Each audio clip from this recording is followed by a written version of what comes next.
চট্টগ্রামে কাল প্রথম টি-20 ব্যাটিং লাইনের শক্তি বাড়িয়েছে অস্ট্রেলিয়া, সাবধানী বাংলাদেশ। যে কোনো দলই যখন ব্যাটিং করে বোলিং করে ওই মাইন্ডসেটটা নিয়ে থাকে, আর অস্ট্রেলিয়া তো অবভিয়াসলি তারা বিগ নেম, সো তাদের বেস্ট ক্রিকেটটাই খেলার চেষ্টা। রাত পোহালেই শুরু আর্জেন্টিনার বিশ্বকাপ মিশন। প্রতিপক্ষ আলজেরিয়া, 200তম ম্যাচ খেলার অপেক্ষায় মেসি। রাতে ফ্রান্স সেনেগাল 2 বিশ্বকাপের সবচেয়ে নিপীড়িত দল ইরান, দাবি কোচের। গ্রুপ পর্বের বাকি ম্যাচও মিস করতে যাচ্ছেন নেইমার।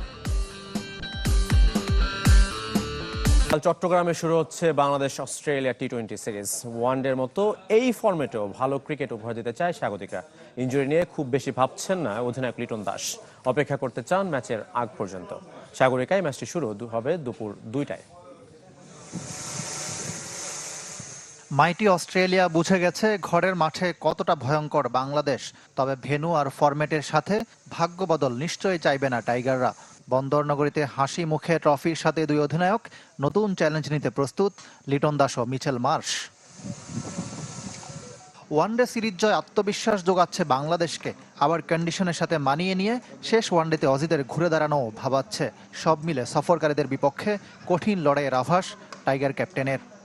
এই ফরম্যাটটাই তো হার্ড। আপনি শর্টার ফরম্যাটের খেলা যে কোনো টিমই আপনাকে অ্যাটাকিং মুভমেন্টে থাকে। ইনফ্যাক্ট যে কোনো দলই যখন ব্যাটিং করে বোলিং করে ওই মাইন্ডসেটটা নিয়ে থাকে, আর অস্ট্রেলিয়া তো অবভিয়াসলি তারা বিগ নেম, সো তাদের বেস্ট ক্রিকেটটাই খেলার চেষ্টা করবে। অ্যান্ড অবভিয়াসলি আমরাও আমাদের বেস্ট ক্রিকেটটা খেলার চেষ্টা করবো। টি-20তেও অস্ট্রেলিয়ার সেরা পেসাররা নেই, তবে ফিরেছেন তারকা ব্যাটাররা। মিচেল মার্শ আর টিম ডেভিড বদলে দিতে পারেন পুরো দলকে। যদিও শক্তিশালী পেস ইউনিটের উপর আস্থা এখন অতীতের যে কোনো সময়ের চেয়ে বেশি টাইগারদের। তাসকিন ফিস বিগ নেম, তাদের যে অভিজ্ঞতা, লাস্ট সিরিজে তাদেরকে খেলানো হয়নি বিকজ অফ রেস্ট। সো এই সিরিজে তারা এসেছে, ফুল স্ট্রেংথ নিয়ে আমরা যাচ্ছি ভালো ক্রিকেট খেলার জন্য। তাসকিন, মুস্তাফিজ, নাহিদ রানারা অজিদের জন্য দুঃস্বপ্নের নাম ছিলেন ওয়ানডে সিরিজে। সফরকারীদের মূল চ্যালেঞ্জটা যে পেস সামলানো, তা এখন ওপেন সিক্রেট। 2021 সালে এসে যে কন্ডিশন পেয়েছিলাম, এবার তার চেয়ে ভিন্ন কন্ডিশন দেখছি। 2027 বিশ্বকাপ সামনে রেখে বাংলাদেশ দারুণ একটা সিদ্ধান্ত নিয়েছে। পেসাররা গুরুত্বপূর্ণ হয়ে উঠছেন। টি-20তেও আমরা তাদের মোকাবেলা করতে মুখিয়ে আছি। টাইগার ডেরায় ইনজুরি আর অসুস্থতার হানা, সেই চিন্তা থেকে 9 মাস পর সৌম্য সরকারকে ফেরানো। তবে শেষ পর্যন্ত সেরা কম্বিনেশন নিয়ে আশাবাদী টিম ম্যানেজমেন্ট। সৌম্য সরকারের কেরিয়ারটাই এমন, কখন সুযোগ পান আর কখন বাদ পড়েন তা ধরতে ধরতেই যেন বয়স হয়ে গেল 33 বছর। ওয়ানডে সিরিজ শেষ করে ফিরলেন বাড়ি, আবার সেখান থেকেই যোগ দিতে হচ্ছে জাতীয় দলে। বাঁহাতি এই ওপেনারকে সিরিজ শুরুর আগের দিন ডাকা হয়েছে টি-20 দলে। এর কোনো কারণ অবশ্য ব্যাখ্যা করেনি বিসিবি, তবে ওয়ানডে একাদশীর সুযোগ পেয়ে নিজেকে যে প্রমাণ করেছেন নতুন করে, বলা যেতে পারে এটা তারই পুরস্কার। সৌম্য বরাবরই স্ট্রোক প্লেয়ার, চট্টগ্রামের উইকেট আবার বরাবরই স্পোর্টিং। ব্যাটিং ইউনিটের ধার বাড়াতে তাই তার মতো ক্রিকেটারের জুড়ি মেলা ভার। বিশ্বকাপ মিশন শুরুর অপেক্ষায় আর্জেন্টিনা। আগের আসরে প্রথম ম্যাচ হেরো বিশ্বকাপ জেতা লিওনেল স্কালোনি আলজেরিয়া ম্যাচকে সব বলতে নারাজ। আর্জেন্টাইনদের জন্য সুখবর, গোলবারের নিচে ফিরছেন এমিলিয়ানো মার্তিনেস। ক্যানসাস সিটি স্টেডিয়ামে বুধবার সকাল 7টায় আলজেরিয়ার মুখোমুখি হবে আলবিসেলেস্তে। 200তম ম্যাচের ল্যান্ডমার্কের সামনে দাঁড়িয়ে LM10। যুক্তরাষ্ট্র থেকে রেজওয়ানুজ্জামানের রিপোর্ট। এই বিশ্বকাপ দক্ষিণ আমেরিকার না। প্রথম ম্যাচে 4 দেশের 2টি হেরেছে, 2টি করেছে ড্র। পঞ্চম দেশ হিসেবে অভিযান শুরুর অপেক্ষায় আর্জেন্টিনা, যাদের আবার আগের আসরের প্রথম ম্যাচ হেরে বিশ্বকাপ জেতার রেকর্ড আছে। তাই সৌদি আরব অভিজ্ঞতা থেকে আলজেরিয়া ম্যাচকেই সব বলতে নারাজ কোচ লিওনেল স্কালোনি। আমাদের আগের বিশ্বকাপের অভিজ্ঞতা সবার জানা, সুতরাং প্রথম ম্যাচ খুব জটিল কিছু নয়, সেখানেই সব শেষ হয়ে যাবে না, তবে অবশ্যই গুরুত্বপূর্ণ। এক ফ্রেমে পুরো আর্জেন্টিনা দল, যার জন্য গত 2 সপ্তাহ অপেক্ষা করতে হয়েছে কোচকে। গোলবার সামলাবেন পরীক্ষিত এমিলিয়ানো মার্তিনেজ। একমাত্র তাগলিয়াফিকোকেই পাওয়া যাবে না, সেটা সত্য। দলের ইনজুরি সংখ্যা কেটে গেছে, অন্ধকার কাটিয়ে আলোর পথে আলবিসেলেস্তে। তাই তো 4 বছরের ব্যবধানে সাহসী কোচ, তবে সতর্ক আলজেরিয়াকে নিয়ে। 48 দেশের বিশ্বকাপে ছোট দলগুলো চমকে দিচ্ছে প্রতিপক্ষকে। আফ্রিকার দেশটিও সেই চমক দেখাতে চায়।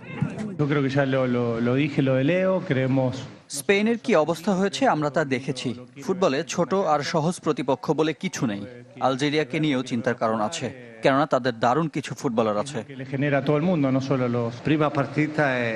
আমাদের প্ল্যান এ আছে, প্ল্যান বিও আছে। আর্জেন্টিনার প্রতি আছে সম্মান, তবে এখানে আমরা শুধু সংখ্যা বাড়াতে আসিনি। সংখ্যাটা লিওনেল মেসির জন্য 200তম ম্যাচ খেলার ল্যান্ডমার্কের সামনে দাঁড়িয়ে সুপারস্টার, অনুশীলনে অবশ্য নির্ভর।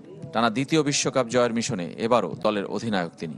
এর আগে ইতালি আর ব্রাজিলেরই আছে কেবল টানা দুবার বিশ্ব জয়ের অভিজ্ঞতা। বিশ্ব চ্যাম্পিয়নদের বিশ্বকাপ অভিযান শুরু হচ্ছে এই স্টেডিয়াম থেকেই। নাম বদলে যা এখন Kansas city stadium. Argentina Algeria ম্যাচে শক্তির পার্থক্য দুই দলের এই স্টেডিয়ামের মতোই বিশাল। তবে বিশ্বকাপ বলে কথা, আর্জেন্টিনা যেমন স্বস্তিতে নেই, আলজেরিয়ার ভয়টাও তাই সেখানেই কম। এদিকে বিশ্বকাপের ইতিহাসে প্রথমবারের মতো দেখা যাবে পাকিস্তানি বংশোদ্ভূত ফুটবলার। তবে জিদান ইকবাল প্রতিনিধিত্ব করবেন ইরাকের। বাঁ পায়ের বুটে ইরাক আর ডান পায়ের বুটে পাকিস্তানের পতাকা নিয়ে খেলবেন এই মিডফিল্ডার। ম্যান ইউ একাডেমি থেকে উঠে আসা এই ফুটবলার এই মুহূর্তে খেলছেন ডাচ লিগের টপ টায়ার ক্লাব এফসি ইউথরিখতার হয়ে। 20 বছরের মধ্যে প্রথম ব্রিটিশ দক্ষিণ এশিয়ান ফুটবলার হিসেবে চ্যাম্পিয়ন্স লিগ খেলেন জিদান। ইরাকের বিশ্বকাপ স্কোয়াডে জায়গা পেয়ে অনন্য কীর্তি করার অপেক্ষায়। জিদানের মা ইরাকি, বাবা পাকিস্তানি। 40 বছর পর দ্বিতীয়বার বিশ্বকাপে খেলছে ইরাক। বিশ্বকাপে সবচেয়ে নিপীড়িত দল ইরান, এমনটাই দাবি করেছেন তাদের কোচ আমির গালেনো। নিউজিল্যান্ডের ম্যাচের পরেই যুক্তরাষ্ট্র ছেড়ে যেতে বলা হয় মধ্যপ্রাচ্যের দেশটিকে। শুধু তাই নয়, ফিফা নিষেধাজ্ঞার পরও প্রাক বিপ্লবী পতাকা নিয়ে গ্যালারিতে এসেছেন যুক্তরাষ্ট্রে বসবাসকারী ইরানিরা। ম্যাচ শেষে এক মুহূর্ত বিশ্রামের সুযোগ নেই ইরানি ফুটবলারদের। যে কোনো মূল্যে যুক্তরাষ্ট্র ছাড়তে হবে, ফিরে যেতে হবে মেক্সিকোর তিহুয়ানা বেস ক্যাম্পে। অথচ অন্তত একদিন রিকভারি সেশনের পর লস অ্যাঞ্জেলেস ছাড়ার কথা ছিল। ফিফা আমাদের জানিয়েছে এখনই চলে যেতে হবে। ফিফার সাথে আমাদের ফেডারেশনে যোগাযোগ রাখার কথা ছিল, তবে আমাদের সভাপতি, সহসভাপতি সহ অনেক স্টাফকেই এখানে আসতে দেওয়া হয়নি। রিকভারির জন্য আমাদের ন্যূনতম সময় দেয়া হচ্ছে না। তারা পরিস্থিতিকে জটিল থেকে জটিলতর করছে, আরো কঠিন করে তোলার চেষ্টা করছে, কিন্তু আমাদের থামানো যাবে না। এজন্যই বলছি বিশ্বকাপের সবচেয়ে নিপীড়িত দল আমরা। যুক্তরাষ্ট্রের নির্দেশের সামনে অসহায় ফিফা। নিজেদের প্রতিশ্রুতিও রাখতে পারেনি ফুটবলের সর্বোচ্চ সংস্থা। নির্দেশনা অমান্য করে সিংহ ও সূর্য আঁকা প্রাক বিপ্লবী পতাকা নিয়ে স্টেডিয়ামে ঢুকেছেন যুক্তরাষ্ট্রে থাকা ইরানিরা। এমনকি জাতীয় সঙ্গীতের সময় দুয়োধ্বনিও শোনা যায়। তবে ইসলামী প্রজাতন্ত্র ইরানের পক্ষেও সমর্থন ছিল চোখে পড়ার মতো। ফুটবলারদের উৎসাহ দেবার পাশাপাশি যুক্তরাষ্ট্র ও ইসরায়েলের বিমান হামলায় নিহত 168 স্কুল ছাত্রীর জন্য ব্যানারও দেখা যায় সোফাই স্টেডিয়ামের গ্যালারিতে।